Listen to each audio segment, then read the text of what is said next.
기도드리겠습니다. 은혜로우신 주 여호와 우리 아버지 하나님, 주님의 크신 사랑 가운데 우리가 하루를 편히 지내고 다시 한밤을 쉬고 또한 이렇게 깊은 잠에서 일찍이 일어나 주의 전으로 달려나올 수 있도록 우리의 믿음의 순례의 길을 인도해 주신 하나님, 감사와 찬송과 영광을 주께 돌리오이다. 우리가 사는 것이 항상 절망으로 치닫고 죽음으로 치닫고 허망함으로 빠져들고 있지만은 우리 믿음을 주어서 소망의 세계를 바라보게 하시고 약속의 땅을 바라보며 순례의 길을 갈 수 있게 해주시는 그 신은혜와 사랑을 지고 감사하옵나이다. 모든 것의 의미가 다 사라지는 때에도 우리는 주의 사랑을 확인하며 더 놀랍고 더 삶의 의미를 재발견하면서 살게 해주시는 것을 감사합니다. 미련하고 우둔한 저희들이 이만큼의 지혜도 주셨고 믿음도 주심을 진심으로 감사합니다. 때로는 가난도 이기고 질병도 이기고 여러 가지 억경과 고통도 근심도 이기게도 하시고 오늘도 특별히 모든 허망함과 육체의 나약함을 다 극복하고 주의 거룩하신 십자가를 바라보며 찬송 부르게 하시오니 진심으로 감사합니다. 하나님 아버지, 이렇게 경건한 생활이 이어지면서 더 굳은 믿음에 살게 하시고 더 확실한 소망에 살게 하옵소서. 소망의 식구들, 지금 어디 있든지 이 시간만은 다 같이 일어나서 무릎을 꿇고 성전을 향하여 기도하는 시간 되고 성경을 같이 읽는 시간이 되고 주의 말씀을 명상하는 시간이 되게 하여 주시옵소서. 우리 모두의 기도가 하나로 합하여 하나님께 상달되고 그리하여 보좌를 움직이고 주의 축복이 우리와 우리 가정에 그리고 기업에 그리고 우리 이웃에 이 나라에 임할 수 있게 해 주시옵소서. 자비하신 주여, 또 하나님의 말씀을 바로 전할 수 있고 또 성령 안에서 바로 들을 수 있게 하옵소서. 내게 주시는 말씀을 듣고 그 안에서 소생함을 얻게 하옵소서. 복음 전파를 위해서 국내외에서 수고하는 모든 주의 일꾼들 어디에 있든지 지켜주시고 주여 건강하게 하시고 의무에 굳게 세워주시옵소서. 특별히 기도하옵는 것은 저희 교회가 막중한 사명을 맡아 싸우니 모범적인 교회, 적인 교회, 그리고 오늘 이 세대를 주도하는 그런 교회로 교회의 위상을 지켜가게 하옵소서. 인단에서 들려지는 말씀이 샘물처럼 솟아나 많은 사람을 윤택케 하고 사막을 적시어 옥토를 만들 수 있게 하옵소서. 교회를 섬길 때마다 기쁨과 감사함이 있게 하시고 혹이라도 대접을 받고자 하는 마음에서 대접하는 일이 없고 섬김을 받으며 섬기는 일이 없고 높임을 받으며 영광을 누리고자 하는 마음에서 그렇게 봉사하는 일은 없게 하여 주시옵소서. 항상 주만을 사랑하며 주 앞에 정직히 행하는 주의 귀한 일꾼들 되게 하옵소서. 하나님 아버지, 오늘도 이 땅을 지키고 이 민족 위에 함께 하옵소서. 정계가 개편되고 경제가 흔들리고 원칙을 잃어버리고 표류하고 있습니다. 하나님이여, 민족에 가는 길을 인도하옵소서. 경제적으로는 어느 정도 나은 것 같으나 도덕적으로는 갈수록 암흑하고 또한 많은 식을 얻은 것 같으나 그러나 목표를 잃어버리고 방황하고 있습니다. 하나님이여, 이 나라의 정치, 경제, 문화, 교육 하나하나 다 돌보아 주소서. 주께서 강하게 붙드시고 사람의 손에 맡기지 마시고 주께서 친히 인도하실 분들하고 주께서 기뻐하시는 분 세워주시고 그들에게 용기와 지혜를 주시옵소서. 이 민족 주께서 사랑하시고 오늘까지 와서 싸우니 푸른 소장으로 잔잔한 물가로 인도하여 주시며 더 큰 평화를 누릴 수 있고 모두가 다 주님 앞으로 돌아 겸손한 가운데 주를 섬기는 이 민족이 되게 하옵소서. 하나님 아버지, 오늘도 저 북녘 땅의 총을 도와사 가난과 고통과 질병에서 건져주시고 지하에서 울부짖는 성도들의 간절한 기도를 들어주시오며 우리에게 이미 맡겨주신 이 귀한 사역들을 잘 감당할 수 있게 모든 은사를 도와시옵소서. 오늘도 해외에 있든지 여행 중에 있든지 문에 나가 있는 젊은이들, 공부하는 자녀들이나 유학 중에 있는 학생들, 어디에 있든지 말씀 위에 굳게 서며 믿음의 사람들로 성장하게 하시고 주와 소중하게 쓰여지는 젊은이들이 되게 하옵소서. 병중에 있는 가와 슬픔을 당한 가정, 여러 가지 근심과 시험에 시달리는 가정에 주의 은총을 도와시옵소서. 이 하루가 복되게 하시고 주의 음성을 가까이 들으며 주의 거룩한 종을 찬양하는 은혜이고 귀한 아침이 되게 하옵소서. 예수님의 이름으로 기도하옵나이다. 아멘. 하나님의 말씀 계속해서 우리 마가복음 8장을 보겠습니다. 마가복음 8장입니다. 27절로부터 33절까지만 봅니다. 좀 말씀이 문장으로는 끊어지지 않습니다만은 까지만 보도록 하겠습니다. 마가복음 8장 27절로 33절입니다. 저와 같이 한 목소리로 봉독하시겠습니다. 예수와 제자들이 가이사랴 빌립보 여러 마을로 나가셨습니다. 노중에서 제자들을 불러 가라사 사람들이 나를 누구라고 하느냐 여짜와 가로되 세례 요한이라고도 하고 더러는 엘리야라고도 하고 더러는 선지자 중에 하나라 하나 또 물으시되 너희는 나를 누구라 하느냐 베드로가 대답하되 너는 그리스도시니이다 하매 이에 저희가 자기 일을 아무에게도 말하지 경계하시고 인자에서는 하나님 닫고 장로들과 제사장 서기관들과 버림받되고 죽임을 당하고 사흘 만에 살아나야을 비로소 저희에게 가르치시 드러내고 이 말씀을 하시니 베드로가 예수를 붙들고 가남에 예수께서 돌이키사 제자를 보이시며 베드로를 꾸짖어 가라 사탄아 내 뒤로 물러가라 네가 사람의 일을 생각하지 하나님 사람의 일을 생각하는구나 하시고 거기까지만 보겠습니다.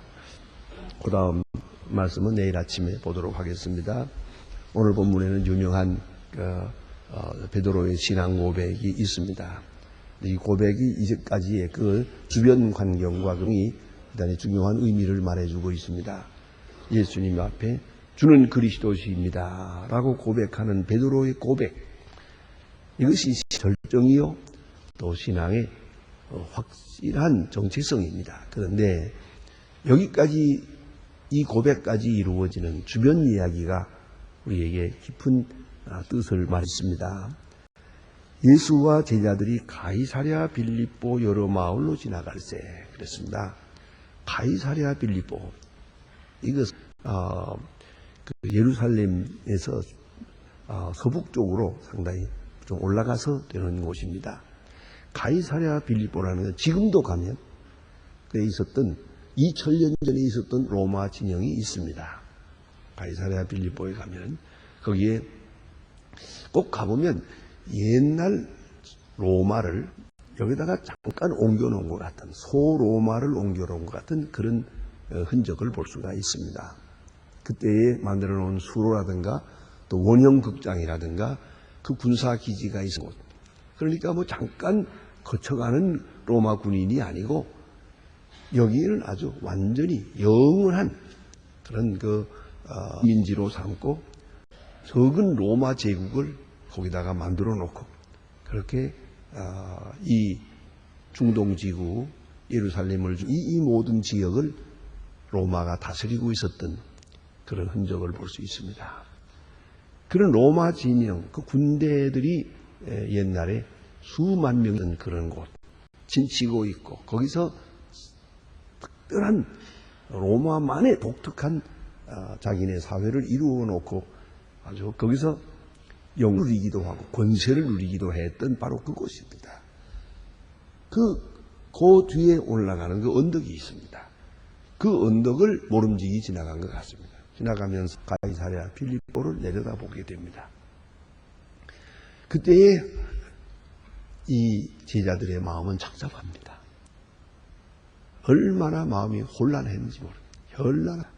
왜냐하면 로마 사람들이 와서 저렇게 여기서 깃발을 올리고 군사가 행진을 하고 군사 본영을 지어놓았는 그것이 이 예루살렘 사람들이 헤롯 왕궁과 비교가 안 됩니다. 저 사람들은 남의 나라에까지 와서 이렇게 저 차지하고 저 군사적으로 정치적으로 영광을 누리고 있는데 우리 민족은 언제 독립을 할 것이며 저 사람들을 언제 내보낼 수 있을 것인가. 참 보기 싫지만은 어찌할 수가 없고 또 그런가 하면 자기 스스로 독립할 수 있는 정치력도 경제력도 없어요. 생각하면 유대 나라의 예래 다윗 왕 솔로몬 때 그때 있었던 그 이스라엘의 영광은 어디 갔는가 말입니다. 우리는 언제까지 이렇게 비참하게 살아야 하나. 로마의 군영을 바라보면서 제자들은 여기서 이런 회의를 느끼며 예수님과 같이 그 몇 사람의 일행이 지나가고 있습니다. 아마도 그들의 마음은 착잡할 거예요. 자, 언제나 우리는 독립을 할 수 있을까? 이런 부러운 마음, 그래서 괴로운 마음, 이런 마음으로 지나갈 때 바로 그 순간 그들의 관심을 방향을 돌립니다. 정치적이고 세속적인 그런 마음에 집착하면서 로마 사람들을 부러워하고 있을 때 예수님은 그들에게 정면으로 아주 그 심리를 잘 생각하신 거예요. 너희는 나를 누구라 하느냐 하고 묻습니다. 사람들이 나를 누구라 하느냐 하고 자기 자신을 그들에게 밝히고 있습니다. 지금까지 한 3년 동안 역사했습니다. 가르쳤습니다. 병 고쳤습니다. 많은 사람들에게 나타났습니다. 소문이 퍼졌습니다. 이제 그 소문과 예수에 대한 이해가 점점 파급되면서 이제는 점점 그 생각들이 모여서 정리될 때가 됐어요. 예수가 누구냐 하는 거죠. 사람들이 나를 누구라 하느냐. 이건 매우 중요한 것이옵시다. 예수를 누구냐 하느냐에 따라서 내가 결정이 되고 그를 누구라고 고백하느냐에 따라서 민족의 운명도 좌우되기 때문입니다. 그래서 이렇게 묻고 계십니다. 예수님께서 병 고친 것, 예수가 누구냐를 가르쳐주기 위한 겁니다. 예수님께서 말씀하신 것, 총 주제가 예수님 자신입니다. 내가 너희들에게 무엇이며 너희들에게 어떤 관계가 있는가, 그것을 여러 사건을 통해 여러 말씀을 통해 여러 비유를 통해서 계속 말씀하고 계셨습니다. 이제는 요새 말로 말하면 수료할 때가 됐습니다. 졸업식 할 때가 됐어요. 이제 이만큼 도달하면 합격에 도달해야 됩니다. 그것이 바로 신앙 고백입니다. 예수를 누구라고 어디까지 이해했느냐 하고 묻는 겁니다. 사람들이 나를 누구라 하더냐 먼저 적으로 물었습니다. 이에 대하여 저들은 들은 바를 대답했습니다. 저들은 예수님과 함께 있으면서 늘 생각한 게 예수가 누굴까? 도대체 이분이 누구냐? 알 것도 같고 모를 것 같고. 또 사람들도 서로 얘기하는 걸 들어봐요. 같이 얘기도 해보고 토론도 해봅니다. 예수가 누구냐? 아, 그가 메시아인가? 아닌가? 아직은 알 수가 없고. 그러면 유대 나라는 언제나 회복이 될까? 많은 사람들이 제자들에게 물어보았겠죠. 당신들은 가까이 있으니까 예수님이 자기 자신을 뭐라고 말씀하시던가? 정말 메시아라고 하던가? 정말 메시아는 어떤 분인가? 메시아가 오면 우리나라는 어떻게 되는 건가? 물어볼 수밖에요. 어떻게 된다고 하더냐? 언제 나라가 임한다고 하더냐? 물어보았죠.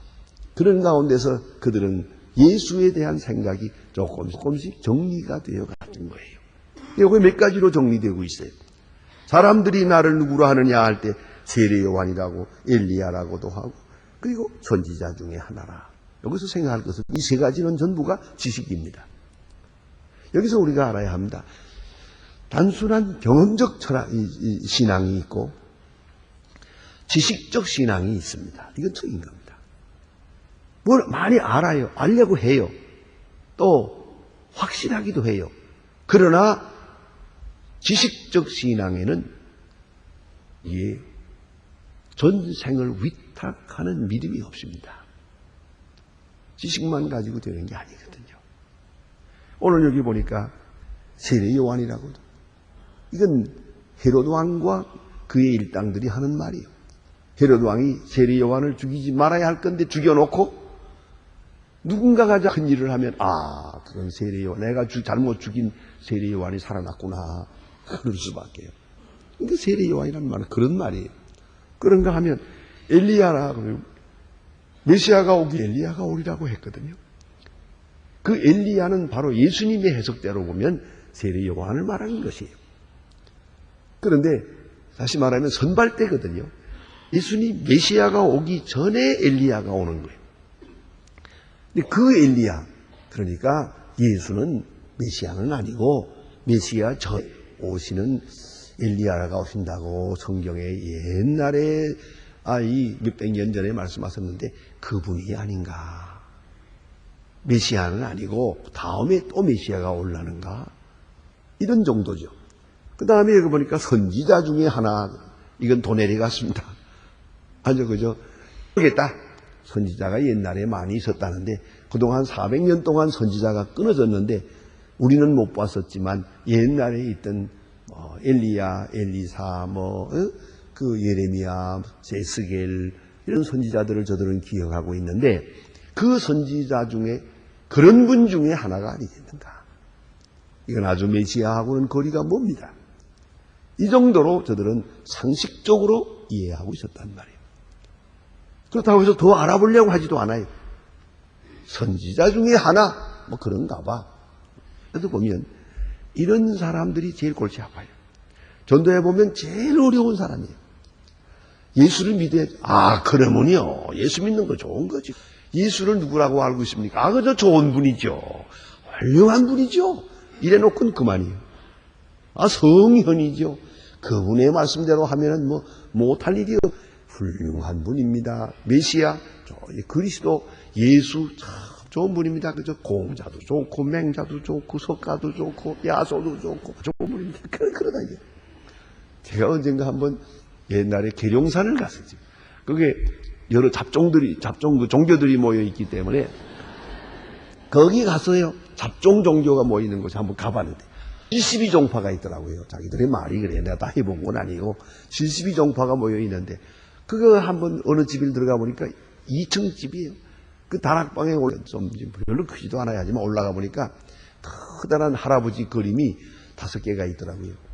할아버지가. 그래서 저는 또 맨 위에다가 큰 할아버지 밑에가 4개가 이렇게 있는데 이건 누구요? 그랬더니 저 위에 있는 건 하느님이고 그 밑에 있는 것은 석가, 야소가 예수로요. 석가모니, 예수, 그 다음에 공자, 그 다음에 맹자, 이렇게 쭉.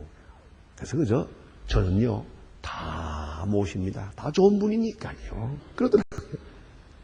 이런 정도예요. 그래서 이렇게 만들어 놓고 사람들에게 그걸 말하고 있어요. 오늘 여기 보니까 이런 지식적인 신앙이에요. 확실하게 믿고 거기에다가 운명을 걸고 그의 영이 그의 생명력이 나와 함께하는 그러한 깊은 신앙적 관계가 아니고 하나의 상식이요 지식이에요. 선지자 중에 하나입니다. 세례 요한이라고도 하고 엘리야라고도 하고 선지자 중에 누구인지는 모르는데 하나가 아니겠는가 하는 멀찍이 바라보고 그래서 좀 두고 보자 하는 그런 정도예요. 이런 지식적이요 철학적 신앙은 아무 소용이 없는 거예요. 요새도 보면 성경 안다고 성경 많이 공부한다고 하면서 전부 그런 얘기예요. 뭘 많이 아는 것 같은데 믿음은 없어요. 어느 하나도 확신은 없어요. 거기다가 운명을 걸지 않았어요. 그것은 신앙이 아닙니다. 이제 예수님께서 묻습니다. 너는 나를 누구라 하느냐? 이게 중요한 거예요. 남들이 뭐라고 하더이다. 그게 중요한 게 아니에요. 내가 뭐라고 하느냐가 중요한 거죠. 내가 예수를 누구라고 하느냐. 여러분 한 사람 한 사람이 중요합니다. 예수를 왕으로 고백하면 여러분 예수 그리스도의 왕의 백성이에요. 예수를 내가 선생님으로 하면 난 제자가 되는 거예요. 예수를 내가 구주로 고백하면 내가 구원받은 사람이 되는 거예요. 예수께서 나를 위하여 십자가를 지셨다 하는 것을 믿는 순간 나는 구원받은 하나님의 자녀가 되는 거예요. 예수를 누구라고 고백하느냐 아주 중요해요. 계속적으로 오늘도 내가 예수를 누구로 고백하고 사느냐 아주 중요한. 이제 베드로가 대답합니다. 베드로가 이렇게 적극적이에요. 언제나 한수 먼저 가요. 주는 그리스도십니다. 그래서 우리가 조금 정서신학적인 말씀, 저거 뭐 복잡한 얘기입니다만 말씀을 드리면 마태복음 16장에는 꼭 같은 본문에서 이렇게 말합니다. 주는 그리스도 하나님의 아들입니다. 오늘 마가복음에는 주는 그리스도십니다 라고 말해요. 그건 왜냐 하면은 지금 모름지기 베드로는 주는 그리스도시요 살아계신 하나님의 아들입니다 라고 했을 것 같아요.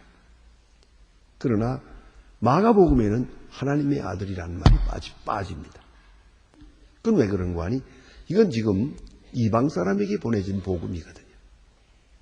마태복음은 유대 사람들에게 보내진. 그런 거로 하나님의 아들이라는 말은 하나님이라는 뜻이래요.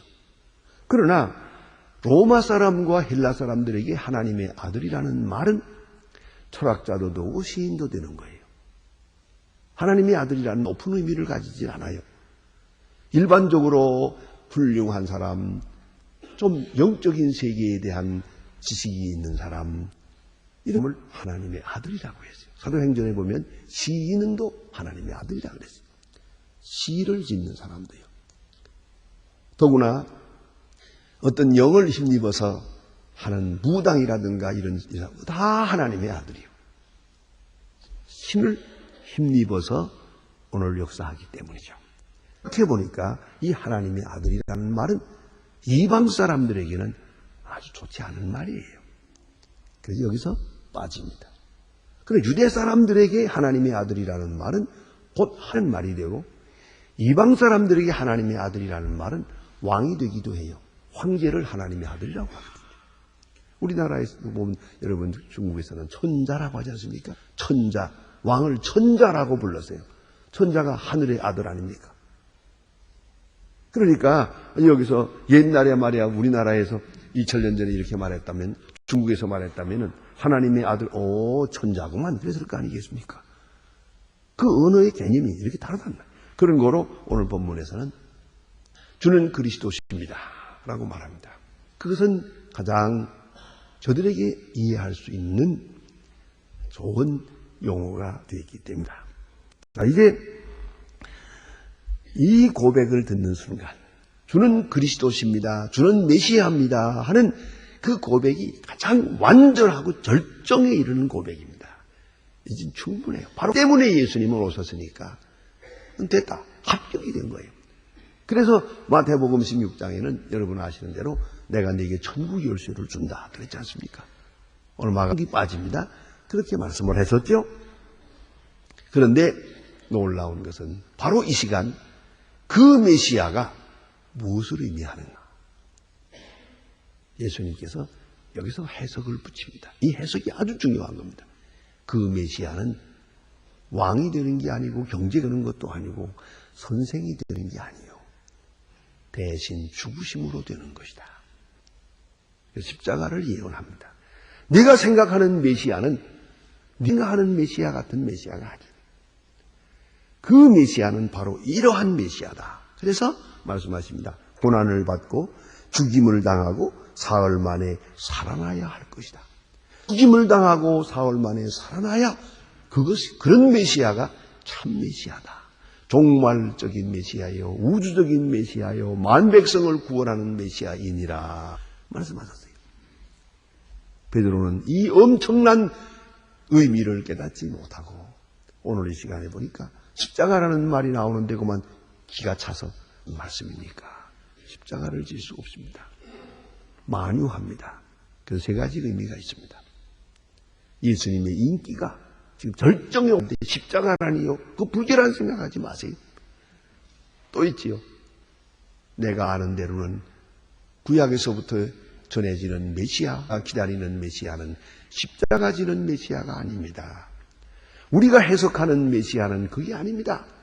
영광의 아침이 앞에 있는데 무슨 불길한 소리 하시는 겁니까? 하는 것이고요.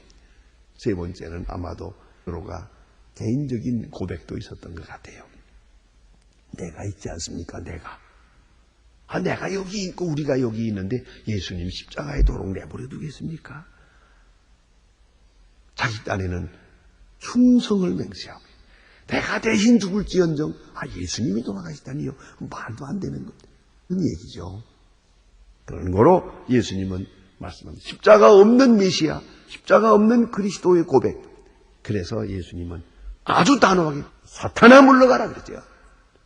너는 나를 넘어지게 하는 자로다. 자, 여러분 조금 전에 주는 그리스도라고 했어요. 천국 열쇠를 주신다고 했어요. 바로 뒤이어서 사탄아라고 말합니다. 같은 베드로라는 사람이 여기 있어요. 그 속에 그리스도에 대한 고백이 있을 때는 천국 열쇠를 가진 하나님의 사람이에요.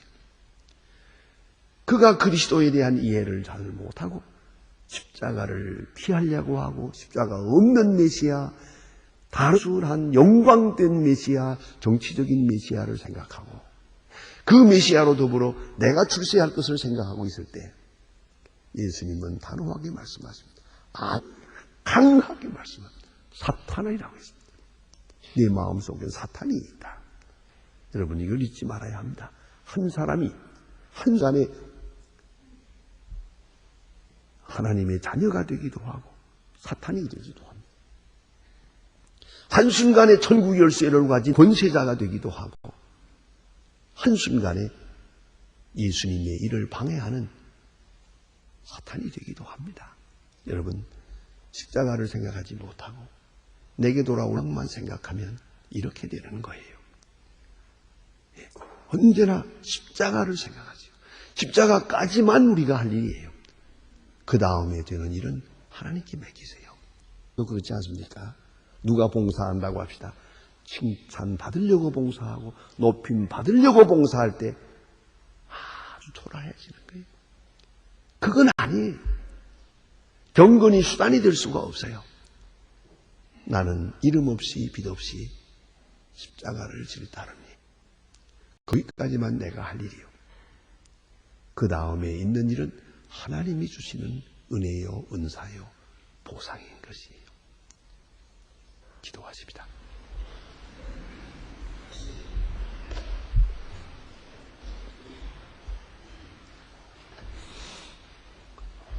하늘에 계신 우리 아버지시여 이름이 거룩히 받으시오며 나라의 마옵시며 뜻이 하늘에서 이룬 것 같이 땅에서도 이루어지이다. 오늘날 우리에게 일용할 양식을 주옵시고 우리가 우리에게 죄진 자를 사하여 준 것 같이 죄를 사하여 주옵소서. 우리를 시험에 들게 하지 마옵시며 다만 악에서 구하옵소서. 내 나라와 권세와 영광이 아버지께 영원히 있사옵나이다. 아멘.